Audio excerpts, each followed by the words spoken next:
मंत्र पाठ। ओम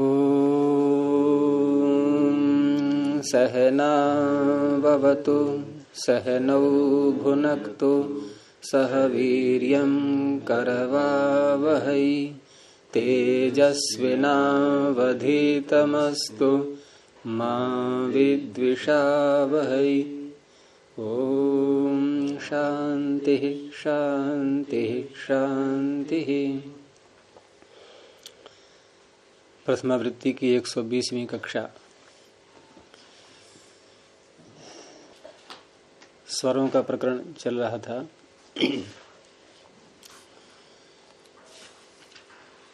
इसमें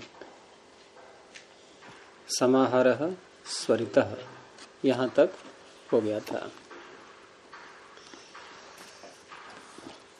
आगे जिसको स्वरित किया गया है,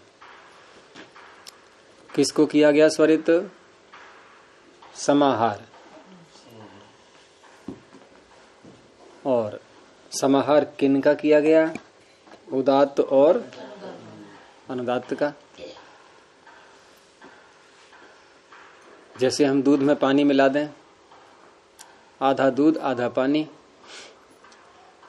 अब मिला दिया तो इसको हम कह पाएंगे कि इस गिलास में इधर वाले हिस्से में पानी है, इधर वाले हिस्से में दूध है? कह सकते हैं? नहीं कह सकते। एक तो ऐसा मेल होता है,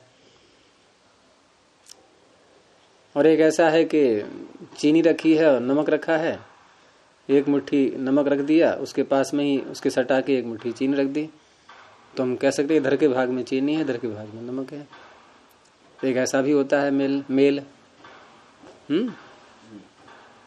कपड़े को रंग दिया, एक कपड़ा है, आधा रंग दूसरा, आधे का दूसरा, ये भी मेल है। तो ये कैसा माना जाए समाहार? तो उसका निर्णय अगले सूत्र से हो जाएगा। अगला सूत्र है तस्य आदित उदात्तम अर्ध ह्रस्वम तस्य षष्ठी एकवचनांतम आदितः अव्ययपदम। देखो लग गया यहाँ पर भुवगो। पाणिनि अपने नियमों का प्रयोग अपने लिए करेंगे कि नहीं? स्वयं नियम बनाने वाले क्या नियम का उल्लंघन करेंगे?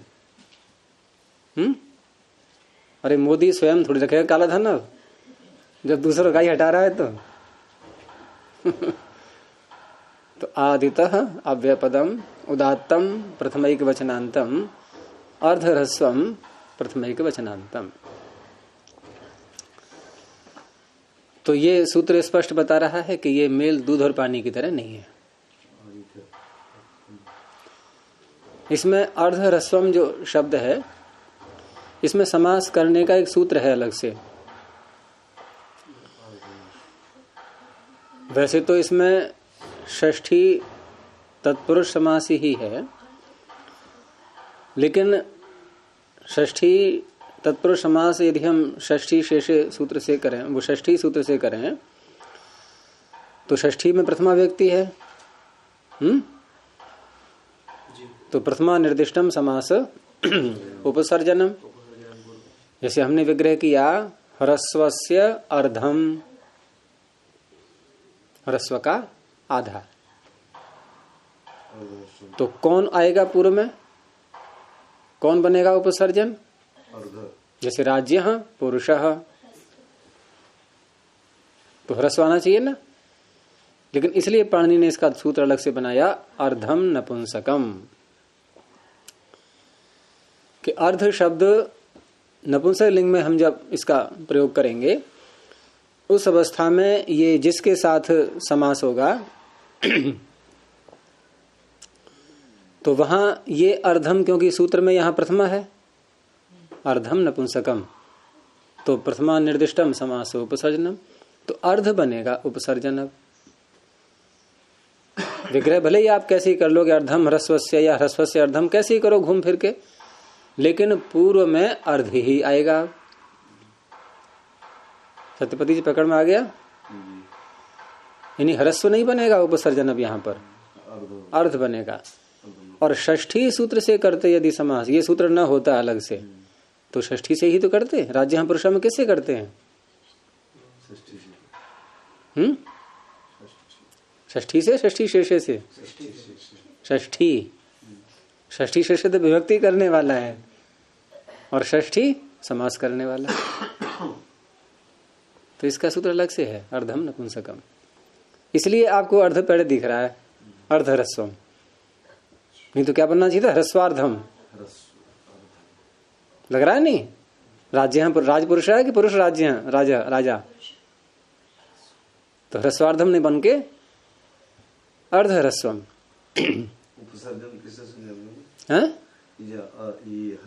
आप तो करे आ गया पकड़ में, अभी तो उलझन में हो आप अभी।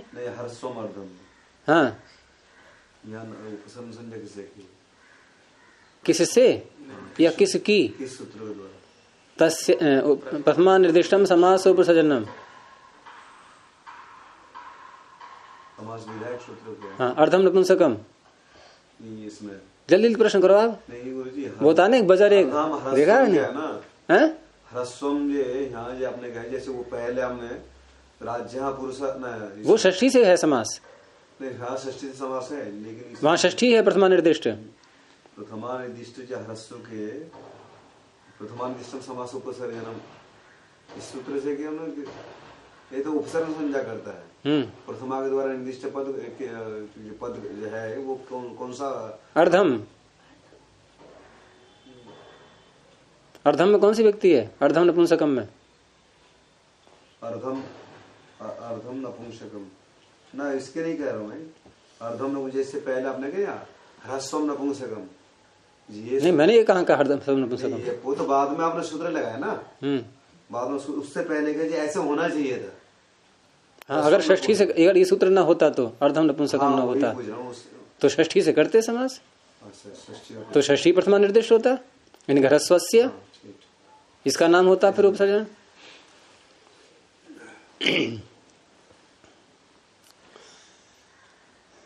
अब सूत्र में जो कहा है तस्य शब्द, तो तस्य क्योंकि सर्वनाम शब्द है, पूर्व का परामर्शक होगा।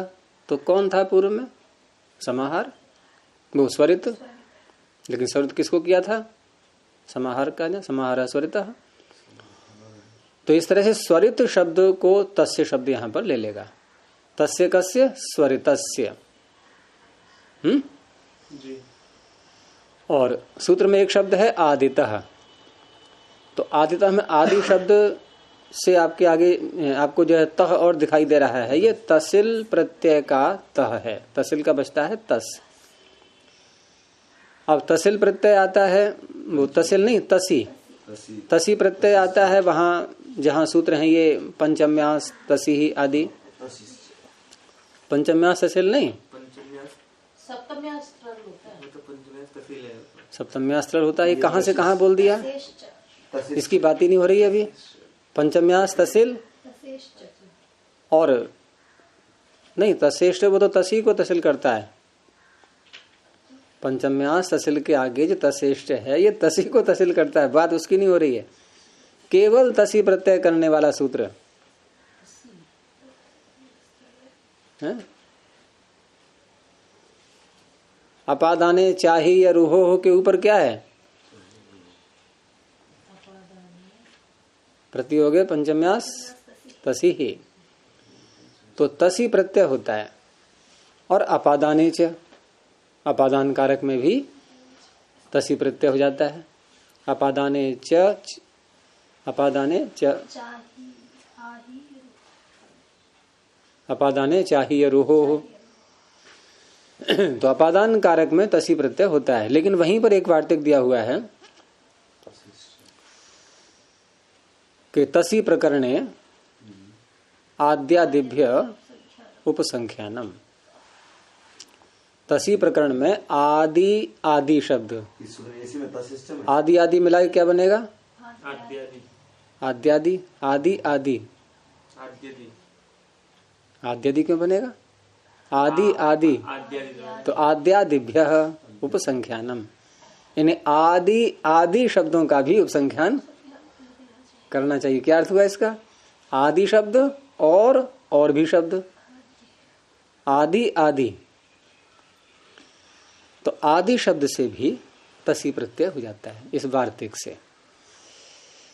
और तसी प्रत्यय तद्धितश्चा सर्वव्यक्ति ही, तसी प्रत्यय होने के कारण से इस सूत्र से अव्यय संज्ञा हो जाएगी, इसलिए है यह आदितः अव्यय।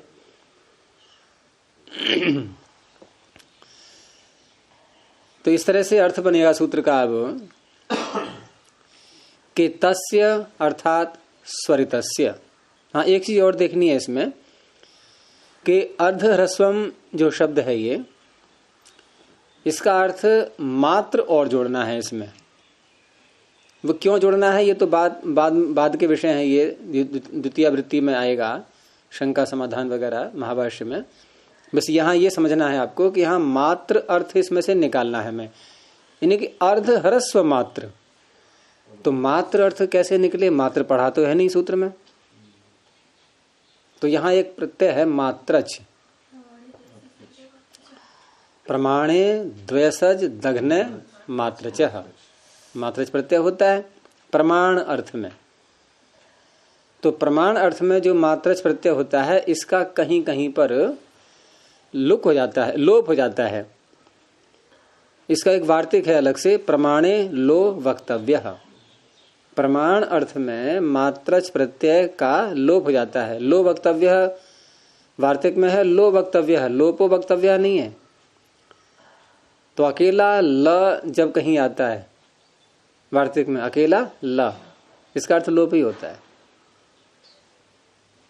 ठीक है, प्रमाणे लो वक्तव्य, ऐसे मिलेगा आपको प्रयोग। तो लोप हो जाता है मात्रच का। अब लोप हो जाता है, ये क्यों कहना पड़ रहा है, क्योंकि यहाँ आया था, हट गया, लेकिन अर्थ तो अपना छोड़ गया। तो अर्ध ह्रस्वम का अर्थ क्या है, अर्ध ह्रस्व मात्रम, ये अर्थ है इसका। तो तस्य अर्थात स्वरितस्य, और आदि में जो तसिल प्रत्यय आया है, ये तसी प्रत्यय, ये सप्तमी के अर्थ में है। तो सप्तमी के अर्थ में है, तो हम कैसे अर्थ करेंगे, आदौ, आदितः का अर्थ हो गया आदौ।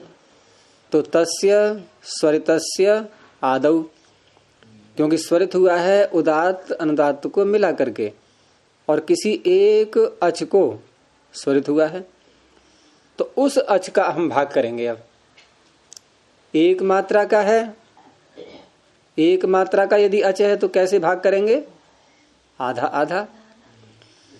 दो मात्रा का है तो कैसे करेंगे, गलत हो गया। आदि में हमें आधा ह्रस्व ही रखना है, तो आधा और डेढ़। तीन मात्रा का है तो कैसे करेंगे, बस ये होगा, तभी तो मात्रम को लगाया हमने। अच्छा, अर्ध ह्रस्व मात्र वो क्या होगी, अर्ध ह्रस्व मात्र वो होगा उदात्त, बाकी अनुदात्त। ये निर्णय कर दिया, बंटवारा कर दिया। आदि की अर्धमात्रा आपने लिया, हाँ, अर्धमात्रा ही लेनी है आदि में। आदि में कोई सी वर्ण हो, अर्धमात्रा। हाँ, एक मात्रा का है तो आधी मात्रा हो गई, और एक मात्रा का, दो मात्रा का है तो डेढ़ मात्रा बची इधर। अगर मान लीजिए उधर ह्रस्व नहीं, ह्रस्व का आधा। आदि में उदात्त है, बाद में समाहार की, स्वरित की बात हो रही है। स्वरित की बात हो रही है, आप कहाँ पहुंच गए। स्वरित में आधा, ह्रस्व का आधा भाग, यानी आधी मात्रा। ह्रस्व का आधा कितना होता है, आधी मात्रा, वो रहेगा उदात्त। तो तस्य स्वरितस्य आदौ अर्ध ह्रस्वम, यानी अर्ध ह्रस्व मात्रम उदात्तम भवति। बस, बाकी आप अर्थापत्ति से ले लो, परिशिष्टम अनुदात्तम, ये तो अर्थ निकल ही आएगा। फिर जो शेष बचा वो अनुदात्त। जैसे हलादि शेषा का अर्थ करते हैं ना कि आदि का हल बचता है। अब ये तो नहीं कहा कि और हट जाते हैं, तो निकलना ही है अर्थ, और हट जाते हैं। कि पूर्व को जाओ तो पश्चिम को क्या करें, मत जाओ।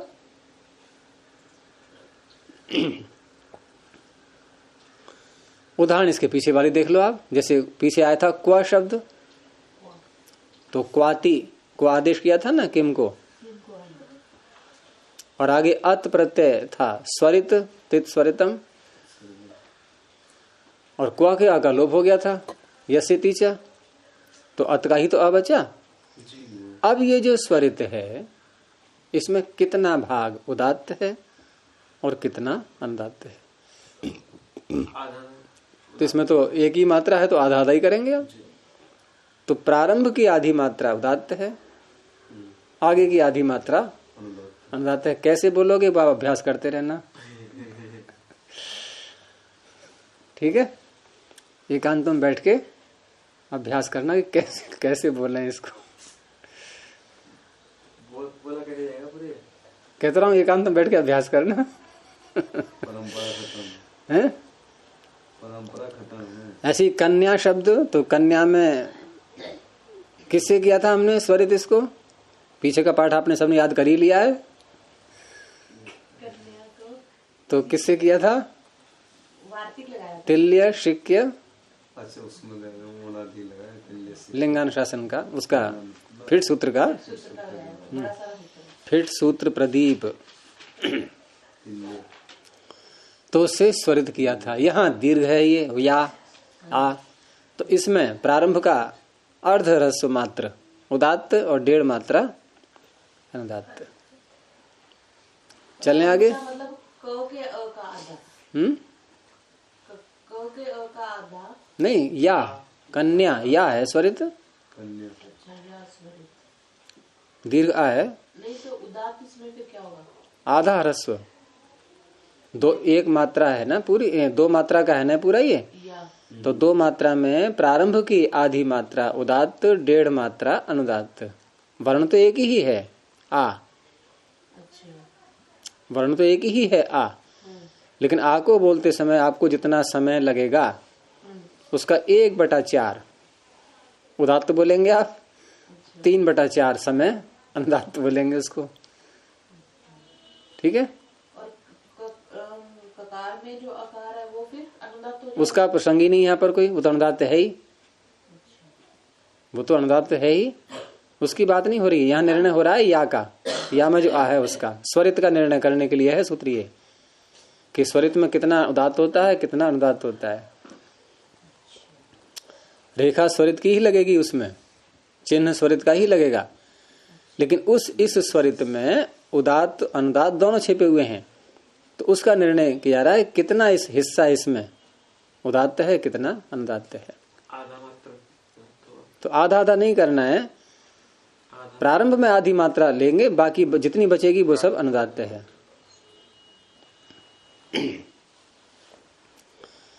आगे है एक श्रुति दूरात संबुद्धो। एक श्रुति ही, एक श्रुति प्रथमैक वचनांतम, दूरात पंचम एक वचनांतम, संबुद्धो सप्तम एक वचनांतम। एक श्रुति, इसमें बहुव्रीहि समास है ये। एका श्रुतिर यस्य, नपुंसकलिंग का शब्द है ये, मतलब समास करने के बाद इसको नपुंसकलिंग का बनाया गया है। इसलिए क्या होगा आगे वाक्य? इसलिए एक श्रुति कैसे बना? इसलिए जो सु प्रत्यय आया था उसका लुक हो गया। समोर नपुंसकात, नपुंसकलिंग शब्द से आगे सु और हम हट जाते हैं, उनका लुक हो जाता है। लुक आ रहा है ऊपर से, षड्भ्यो लुक, लोप नहीं है ये। तो एक श्रुति, तो एका श्रुति ही यस्य। और श्रुति का अर्थ क्या होता है? श्रवण, सुनना, यानी एक जैसा सुनाई देना, ऐसा हो जाता है।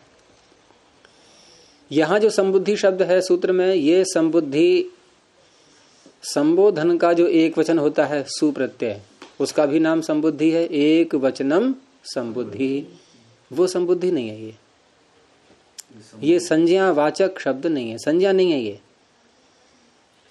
ये यौगिक शब्द वैसा ही है कि संबोधनम संबुद्धि, अर्थात किसी को बुलाना। क्योंकि अगर हम वो अर्थ लेंगे संज्ञा वाला तो क्या अर्थ बनेगा कि संबुद्धि परे रहते, और संबोधन अर्थ लेंगे तो क्या बनेगा? बुलाने में। अब ये विषयवाचक बन गया, ये विषय सप्तमी, और वो होती पर सप्तमी। संबुद्धि परे रहते, और यहां क्या है किसी को बुला रहे हो तब उस समय क्या करें हम? स्वर बोलें कि नहीं बोलें? स्वरों का उच्चारण उदात्त अनुदात्त तो स्वरित अलग अलग करें या नहीं करें? तो कह रहा है नहीं, एक श्रुति, एक जैसा हो जाएगा। लेकिन कब होगा? पास में या दूर से बुलाएंगे? तो दूर से बुलाएंगे तब। पास में है, बैठा है, संबोधन कर रहे हैं हम, तो आप स्वर बोल सकते हैं। और होता ही किसी को दूर से अगर हम चीख करके बुलाएं तो जितना वाक्य हम बोलेंगे उसको बुलाने में क्रिया भी साथ में जोड़ेंगे, इधर आ जा, उधर आया, जो भी कुछ कार्य करना है, कह रहे ऐसा कर ले, वैसा कर ले, तो पूरा वाक्य हमारा जोर से ही बोला जाएगा। वो उसमें ऐसा नहीं कुछ उदात्त है, कुछ अनुदात्त है, कुछ स्वरित है। होता है कभी ऐसा? दूर से चीख रहे हैं हम किसी के लिए, तो क्या करेंगे हम? पूरा ही चीखेंगे, पूरा वाक्य जोर से ही बोला जाएगा, तो हो गई ना एक श्रुति। तो वही कह रहा है सूत्र ये कि दूरात संबुद्धौ, अर्थात दूरात संबोधने, दूर से बुलाने में। एक श्रुति। दूरात संबोधने यद वाक्यम तत् एक श्रुति भवति। अब ये वाक्य का है ये विशेषण, इसीलिए नपुंसक ने रखा है पाणिनि ने सूत्र में, क्योंकि वाक्य ही बोलते हैं हम जब बोलते हैं। तो कोई प्रश्न कर सकता है कोई कि नपुंसकलिंग में क्यों है ये? सूत्र बनना चाहिए एक श्रुतिर दूरात संबुद्धौ, लेकिन नपुंसक ने रखा है क्योंकि इसमें वाक्य छिपा हुआ है। तो दूर से बुलाने में जो वाक्य बोला जाएगा वह एक श्रुति रहता है। अब एक श्रुति में बहुरी समास कर लिया था, एक है, एक जैसा है श्रवण जिसका, ऐसा रहेगा। तो स्पष्ट है कि यहाँ प्रकरण क्योंकि उदात्त अनुदात्त स्वरित का चल रहा था और एक श्रुति कह रहे हैं, तो क्या अर्थ निकलेगा इससे? अब कि ये तीनों नहीं रहेंगे, भेद नहीं रहेगा इनमें कोई भी। तो देव तो कोई बुलाएंगे इनको, और तो पाणिनियों में इनके वैयाकरणों के पास कोई है ही नहीं बुलाने के लिए और कोई। इनको एक ही लड़का मिला था देवदत्त नाम का। तो आगच्छ भो माणवक देवदत्त बुला रहे हैं, दूर है कहीं पर, दूर से आवाज दे रहे हैं। तो आगच्छ भो माणवक देवदत्त, यहां पर कोई भी स्वर नहीं रहेगा, न आगच्छ में कोई स्वर बोलेंगे हम, अर्थात उदात्त अनुदात्त स्वरित का कोई भेद नहीं है। तो उसकी व्याकरण की प्रक्रिया भी नहीं दिखाएंगे कि यहाँ ऐसे हो गया, यहाँ ऐसे हो गया, यहाँ ऐसे, कुछ नहीं, कोई स्वर नहीं। और देवदत्त में प्लुत हो जाएगा, उसका फिर सूत्र 8वें अध्याय में है ही, दूरात धूते च। अब ये एक श्रुति का प्रकरण आगे चलेगा और आगे कहीं फिर विकल्प भी आएगा कि एक श्रुति होती भी है और नहीं भी होती है, दोनों पक्ष आएंगे। ठीक है। और ये स्वर का प्रकरण चलेगा कहां तक? ये उदात्त स्वरित से क्या है संख्या इसकी? 40। और एक श्रुति का प्रकरण जाएगा 39 तक, इससे पूर्व सूत्र तक।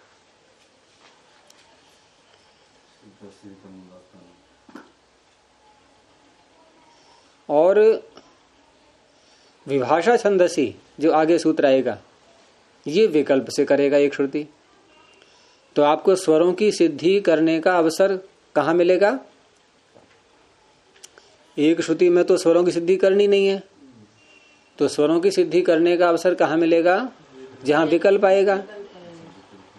तो विभाषा छंदसी से स्वरों की सिद्धियां प्रारंभ होंगी, उससे पहले कोई स्वर की सिद्धि नहीं करनी है, केवल समझना है कि कह क्या रहे हैं ये। जहां स्वर हमें नहीं बोलना है वो स्थल कौन कौन से हैं।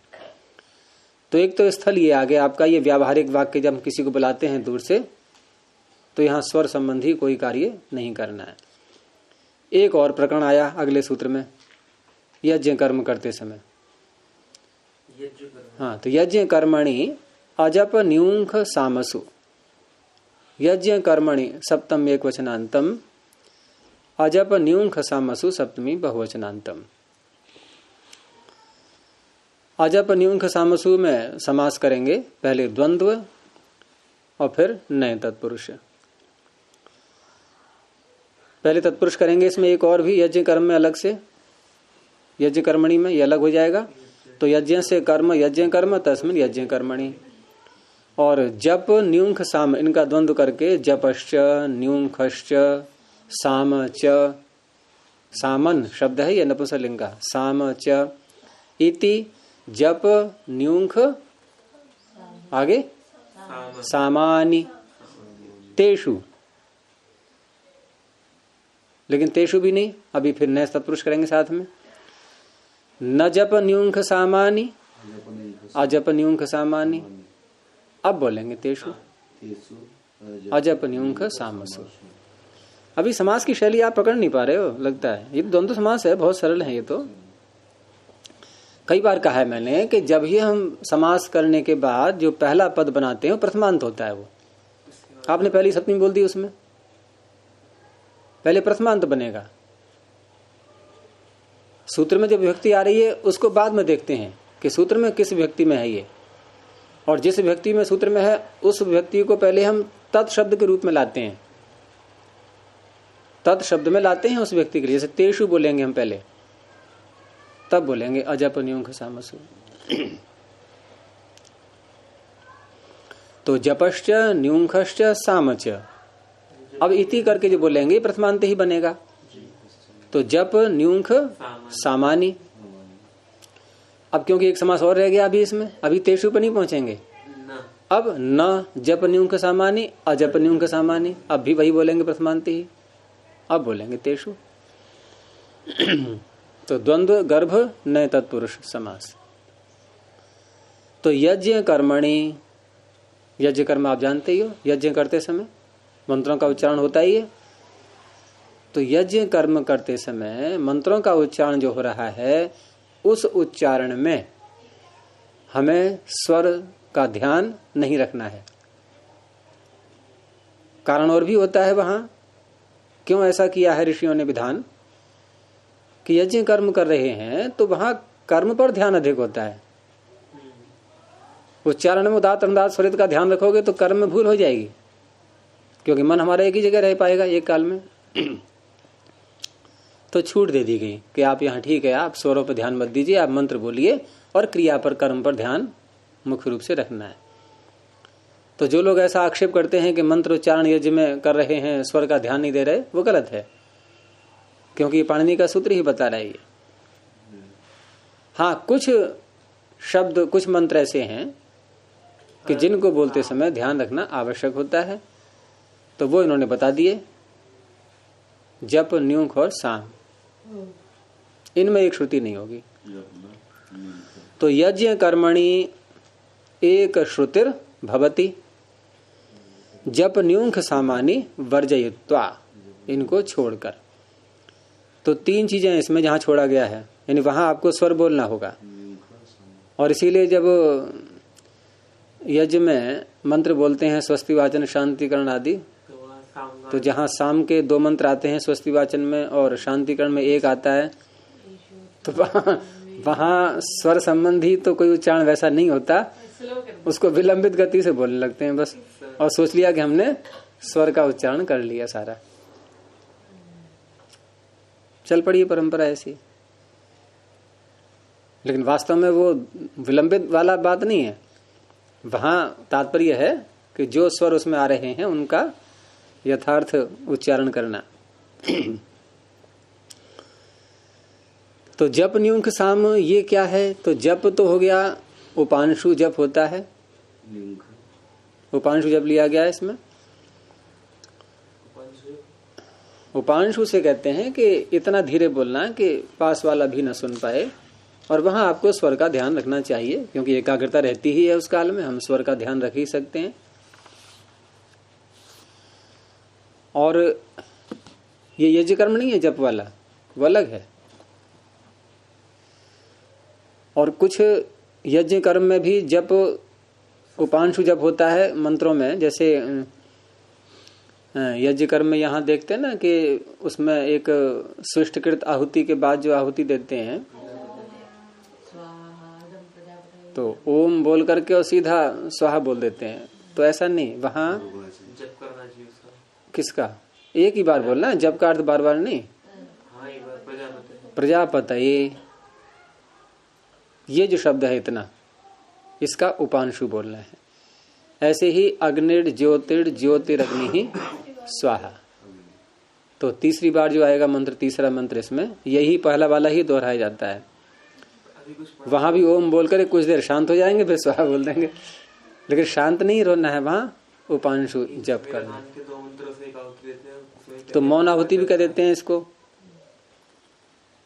या अन्यत्र कहीं भी जब का कहाँ जहां जहां विधान है कर्मकांड में, कल्प ग्रंथों में कहाँ कहाँ है ये तो खोज, ये सब अनुसंधान के विषय हैं अभी।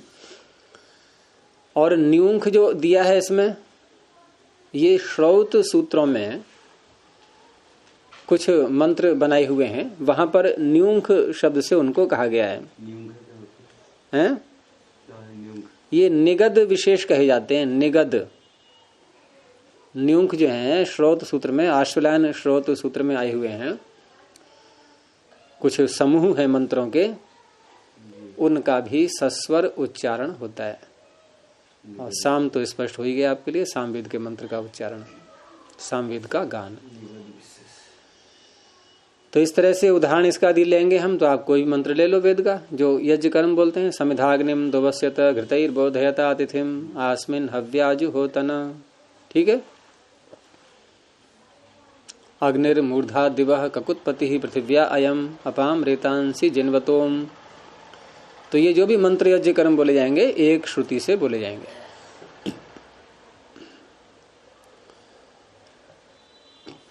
हो गया? कोई उलझन? आगे है उच्चई स्तराम वा वषट्कारः। इसमें एक थोड़ा सा इन्होंने विकल्प रखा, एक शब्द के लिए, केवल एक शब्द के लिए। यज्ञ कर्म, यज्ञ कर्म आ रहा है ऊपर से ध्यान रखना, यज्ञ कर्म की अनुवृत्ति यहां भी आ रही है, यज्ञ कर्मणि। उच्चई स्तराम, ये अव्यय है, अव्यय पदम वा अव्यय पदम वषट्कारः प्रथमैक वचनांतम। उच्चई स्तराम कैसे बनेगा ये? और ये उच्चई शब्द का अर्थ क्या होगा यहाँ? हाँ, उच्चई माने ऊंचा, लेकिन ऊंचा उदात्त को तो बोलते ही है वैसे भी, लेकिन थोड़ा और अधिक ऊंचा, जैसा होना चाहिए उससे भी अधिक ऊंचा, तो तरफ प्रत्यय लगाना होगा कि नहीं? अब यानी कि ये भी ऊंचा, ये भी ऊंचा, और ये उससे अधिक ऊंचा, दो में से एक को छांटते हैं तो तरफ प्रत्यय होता है। तो तरफ प्रत्यय किससे करेंगे? हाँ, तो ठीक है, तरफ हो गया, तो क्या बन गया शब्द? उच्चई स्तर, उच्चई स्तर। अब क्या करेंगे?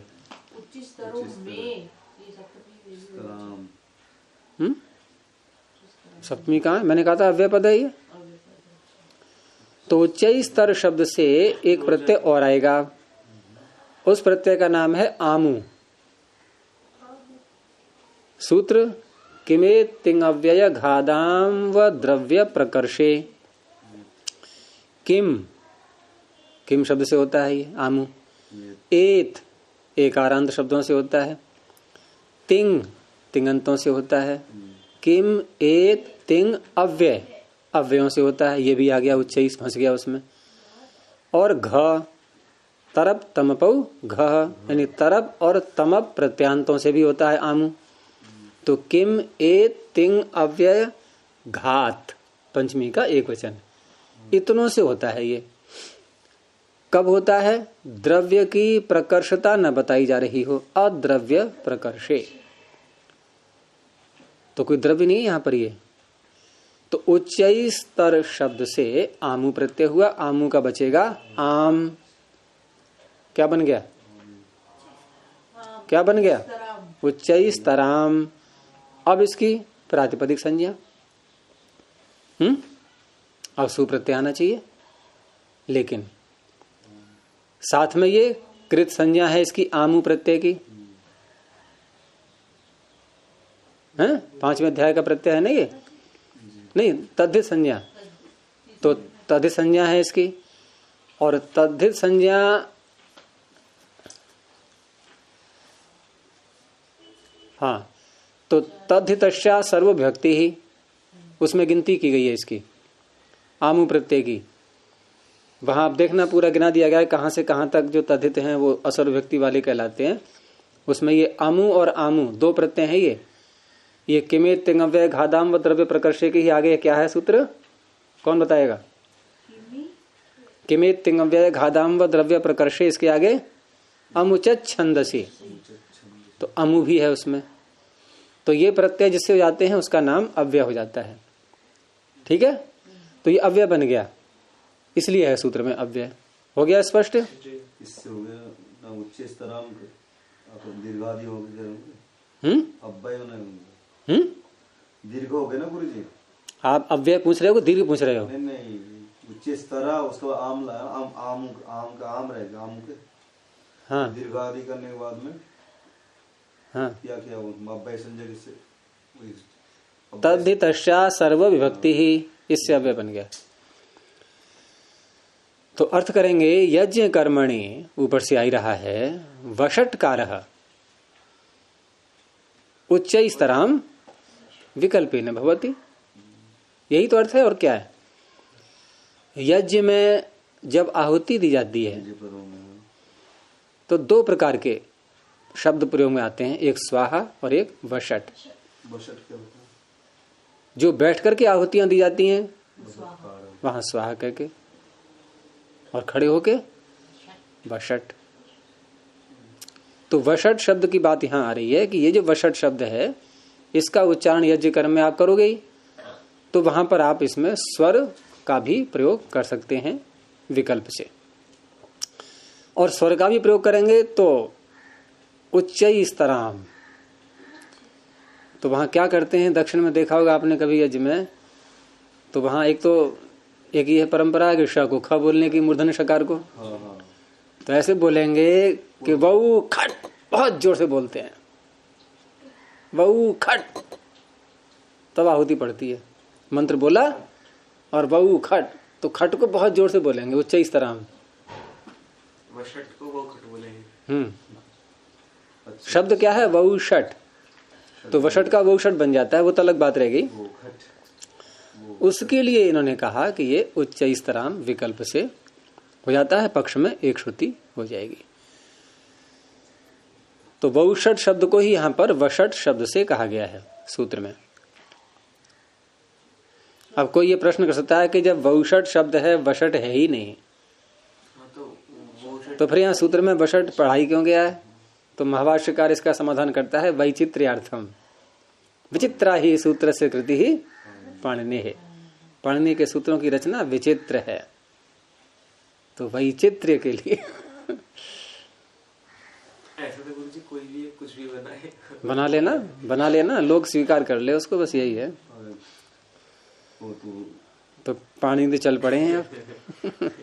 तो फिर कोई महावाष्य और लिखे उसमें। तो सोमस्याग्ने वीहि वौषट, ये इसका उदाहरण हो गया। अब यहाँ वौषट में उदात्त उच्च स्तराम, इन उदात्त तो रखेंगे ही, साथ में उदात्त में भी और प्रबलता थोड़ी सी रहेगी, और एक श्रुति रखेंगे तो तब भी बोलेंगे ऐसे ही, मतलब वाक्य तो यही रहेगा सोमस्याग्ने वीहि वौषट, लेकिन वहां पर स्वर संबंधी उच्चारण नहीं होगा। ठीक है, इसको ही समाप्त करते हैं। प्रणोध्वनि। ओ